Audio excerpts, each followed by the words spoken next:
welcome back to my YouTube channel. Jadi di video kali ini adalah segmen cerita Vero. Kalian bisa nontonin video-video lainnya di segmen ini di playlist aku Cerita Vero. Jadi di playlist ini akan ada cerita-cerita pengalaman pribadi aku, baik yang ada hubungannya dengan Perancis ataupun enggak, tapi benar-benar pengalaman yang aku alamin sendiri. Silakan ditonton ya teman-teman. Jadi langsung aja ke ceritanya. Seperti yang udah bisa kalian lihat, ini adalah cerita yang tidak menyenangkan, yang nggak happy-happy aja, biar balance juga gitu kan, ada senengnya, ada sedihnya gitu. Jadi cerita ini udah terjadi beberapa tahun yang lalu waktu aku masih magang. Jadi kan aku ambil di sini di Prancis, ambil D3 dulu, baru ambil S1.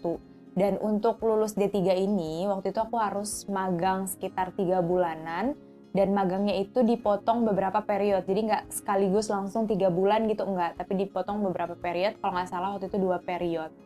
Dan kuliah aku itu kan waktu itu D3-nya BTS Management des Unités Commerciales. Jadi kalau di bahasa Indonesia kan itu adalah manajemen unit komersial. Tujuan magang ini adalah untuk mempelajari sedetail mungkin tentang manajemen unit komersial dan juga mengaplikasikan teori yang udah kita pelajarin di sekolah itu gitu, di tempat kuliah ini. Nah, jadi apa aja tuh tentang magangnya, kuliahnya? Jadi manajemen unit komersial itu kita mempelajari tentang pengurusan stok, bagaimana memilih furniser yang baik dan menguntungkan untuk kita. Furniser itu pemasok ya.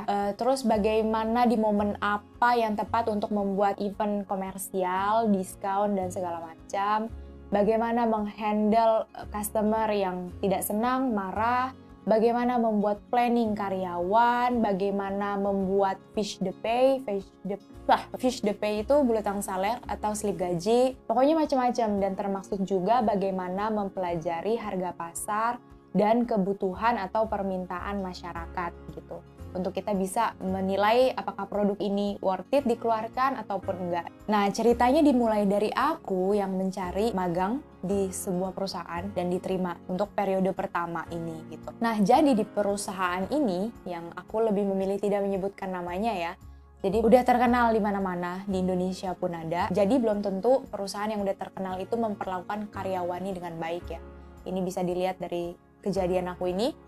Jadi intinya periode pertama selesai, semua berjalan dengan baik, happy, pihak tutor aku ini jadi manajernya, itu senang dan berjanji akan menerima aku di periode kedua, untuk magang di periode kedua gitu kan. Jadi intinya pastinya mereka puas dong kalau udah sampai menjanjikan itu, karena orang Perancis itu kan juga nggak suka cuma ngomong manis gitu, untuk menyenangkan hati enggak. Kalau dia bilang iya, berarti begitu yang terjadi. Singkat cerita, periode kedua. Di situ masih oke, aku ngelamar diterima, ceritanya masih seneng dong gitu kan. Jadi di periode kedua aku udah mulai magang, udah oke. Untuk magang ini kan sama seperti di Indonesia, ada kontrak magangnya yang ditandatangani pihak sekolah, pihak aku, dan pihak perusahaan.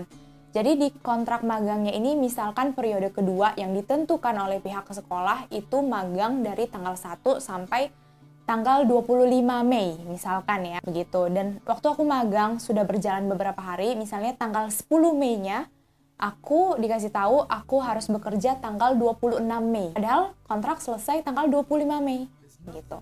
Sedangkan posisinya saat itu aku tanggal 26 Mei itu ada pernikahan antara orang Indonesia dan orang Prancis, dan aku kan waktu itu berteman dengan orang Indonesianya dan aku jadi bridesmaid-nya. Dan kalian bisa bayangin kalau kita nih di Prancis ngurus pernikahan jauh dari keluarga. Kalau di Indonesia kan itu udah banyak bala bantuannya, apalagi kalau ada keluarga. Dan kalau di Prancis ini ada begitu, tapi tetap ribet lah, beda lah. Menurut aku kalau ngurus di Indonesia dan di Prancis ini. Dan misalkan kamu tahu di 10 hari sebelumnya kalau bridesmaid kamu ternyata nggak bisa datang.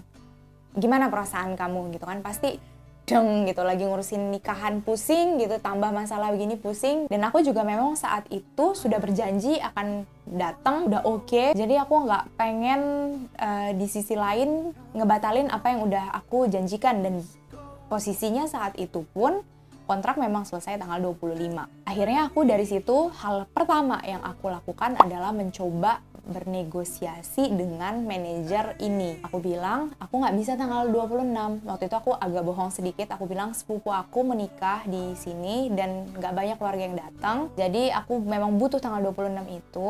Kalau kamu mau, tanggal 27-nya aku bisa datang kerja. Aku bilang begitu. Terus dia langsung kayak shock, kayak egonya tergores, aku juga nggak ngerti, langsung agresif, intinya gitu, marah, dan bilang, oh nggak bisa, kamu harus datang tanggal 26. Aku nggak butuh kamu tanggal 27, tapi kamu harus datang tanggal 26. Udah di situ, aku udah paham, aku nggak bisa bernegosiasi dengan dia, posisinya udah dia agresif gitu kan, marah. Akhirnya aku tunggu beberapa hari, tapi aku lari ke dosen pembimbing aku, jadi dosen aku dari sekolah.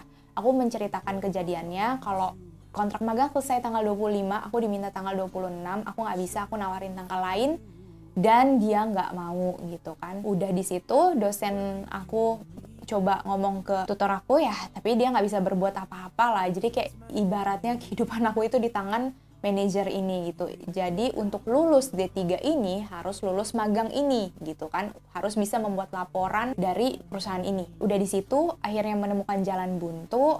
Akhirnya aku tunggu beberapa hari lagi setelah dia agak redaan, nggak begitu marah. Tapi yang terjadi adalah sama jawabannya. Bahkan saat aku mencoba lagi itu, dia mengancam aku, kamu punya pilihan. Kamu datang tanggal 26 dan aku akan ACC magang kamu bisa bikin laporan. Atau kamu nggak datang tanggal 26, aku akan batalin magang ini, aku nggak akan kasih nilai, aku nggak akan ACC. Dan kamu nggak akan bisa buat laporan magang. Terus dari situ aku udah merasa bloke itu kayak kejepit gitu. Waktu itu sedih banget, itu udah banyak air mata yang aku keluarin dari situ. Kalian bayangin aku nggak punya keluarga sama sekali, aku sendiri, ya adalah teman orang Indonesia, adalah host family aku, ada pacar aku. Waktu itu suami aku ini udah jadi pacar aku. Tetap beda gitu rasanya, aku jauh dari rumah, ini bukan negara aku merasa benar-benar waktu itu sakit ya, maksudnya bukan sakit fisik tapi sakit hatinya gitu. Jadi waktu itu aku berpikir dan aku merasa aku udah nggak punya jalan lain. Akhirnya aku lapor ke Inspektor du Travail. Waktu itu perempuan, jadi inspektris du travail. Jadi apa itu? Itu seperti polisi pekerjaan lah kalau kita bahasa Indonesia kan. Jadi semua permasalahan di dunia kerja, pelanggaran hak kerja, kontrak kerja segala macam, entah itu salarie, pegawai, atau bosnya yang salah, perusahaan yang salah, itu tuh memang ngelapornya ke sana gitu, ibaratnya begitulah ya. Untuk nanti diteliti, ditelusurin gitu. Kayak polisi lah, tapi cuma di bidang kerja gitu ya. Nah, udah di situ akhirnya aku benar-benar datang sendiri ke sana. Aku minta tolong, aku jelasin apa yang terjadi, dan aku diterima dengan baik ya. Dan akhirnya dia mengirimkan surat convocation ke manajer aku ini. Surat convocation maksudnya surat pemanggilan ke manajer aku ini, minta dia datang ngejelasin pokoknya gitu. Biasanya orang ini udah takut gitu kalau masalah inspektris du travail itu orang itu udah masalah yang berat lah gitu. Orang udah males berurusan sama mereka gitu. Bukan karena mereka nyebelin, tapi karena mereka takut gitu. Takut udah melakukan pelanggaran entah sengaja ataupun tidak sengaja. Jadi orang nggak gitu suka berurusan dengan polisi pekerja ini. Nah, udah dari situ, akhirnya walaupun selama proses itu berlangsung, aku kan tetap harus datang ke tempat magang aku ini, tempat kerja aku ini, sampai selesai periode. Pokoknya gitu. Dan selama aku masih di sana sampai akhir periode magang ini, itu aku benar-benar dijahatin. Kalau aku bilang dijahatin, itu bukan cuma aku yang baper aja, tapi benar-benar real, nyata. Dan lagi pula aku menilai diri aku itu kayak agak susah, agak bebal gitu. Jadi untuk membuat aku sakit hati itu butuh tenaga yang besar gitu. Jadi karena aku orangnya nggak suka nyangkut gitu di kepala, bebal gitu, benar-benar bebal. Contoh nyatanya gitu ya, buat aku kasih tahu ke kalian gimana jahat. Kan kalau manajer aku ini datang selalu lebih siang dari yang lain. Dan ini ada teman kerja aku, teman kerja aku gitu lagi ngumpul, dan dia datang, kan ini udah kebiasaan di sini kalau datang itu ngucapin bonjour, selamat pagi Susi, selamat pagi Bambang, selamat pagi Tony gitu kan. Dan dia ngucapin selamat pagi Susi, selamat pagi Tony, terus aku dilewatin. Tadi ucapin bonjour gitu enggak ya kan. Udah kayak aku tuh nggak ada gitu kan. Udah, terus begitu satu contohnya. Dan kadang kalau misalnya aku melakukan kesalahan, aku tuh ditegurnya itu parah gitu, maksudnya nggak cara baik kayak dia negor orang lain. Dia negornya lebih kasar ke aku. Orang lain bikin salah, dia bilang, oh lebih baik tuh begini, jangan begitu. Kalau aku kayak, gimana sih? Kan udah aku bilangin gitu, ngerti kan? Sampai akhirnya dia juga bilang ke dosen pembimbing aku ini, si Veronica ini kerjanya nggak benar ini. Dia itu cuma ngerepotin aja. Kalau kita pikir secara logika, itu tuh agak aneh. Karena di periode pertama itu, aku udah kerja sama dia, selesai, dia happy, seneng. Kalau memang kerja aku itu saat itu nggak bener, memang berantakan, ngerepotin aja. Kenapa dia terima lagi di periode kedua? Karena nggak enak sama aku, kan nggak make sense gitu ya, nggak nyambung, morso-morsonya itu kayak gak nyambung. Udah tuh begitu. Sampai akhirnya masih proses tuh sama inspektoris de travail, dan setiap hari itu begitu. Dan beda ya, kalaupun memang aku juga ada orang tua di sini, itu kan kayak masalah kita di dunia kerja. Sebaiknya kita yang menyelesaikan secara pribadi. Kan aneh aja, aku udah dewasa, terus ada masalah di tempat kerja, aku bawa orang tua aku buat nyelesain masalah aku, konflik aku sama bos aku. Itu juga bukan sesuatu yang bagus ya. Jadi tetap aja sih, walaupun di Indonesia pun aku tetap merasa hal yang sama. Dan akhirnya, hasil akhirnya dari proses pengaduan aku ke inspektoris du travail ini, aku nggak harus kerja tanggal 26 dan manajer aku ini harus memvalidasi magang aku. Dan itu yang terjadi, akhirnya aku nggak harus kerja tanggal 26 dan dia memvalidasi magang aku, tapi nilai yang dikasih itu serius jelek banget teman-teman. Misalnya kan dari 0 sampai 5, dia kasih nilai 0, 1, 0, 1, bener-bener jelek, katastrof banget. Dan ya udahlah, pokoknya itu udah berakhir. Jadi itu pengalaman terburuk aku selama aku tinggal di Prancis. Dan kesimpulannya adalah, yang bisa kalian mungkin petik dari cerita ini, kalau di Prancis ini ada yang namanya inspektrice atau inspekteur du travail. Jadi kalau bos kamu sepengalaman sama aku, bos kamu itu abuse kamu atau bertindak melakukan sesuatu yang di luar hukum yang harusnya gitu, dia tidak melakukan kewajiban dia sebagai perusahaan, sebagai bos, kalian bisa mengadukan itu ke inspektor atau inspektrice du travail yang kita namakan polisi kerja lah. Nah tapi sebelumnya sebaiknya kalian coba negosiasi dulu kayak aku. Negosiasi, ternyata dia tetap ngotot gitu, baru kalian kesana kalau memang udah nggak ada jalan lain lagi gitu kan. Dan kalau ditanya apakah ini ada hubungannya dengan rasisme, menurut aku sih enggak ya, nggak ada sama sekali.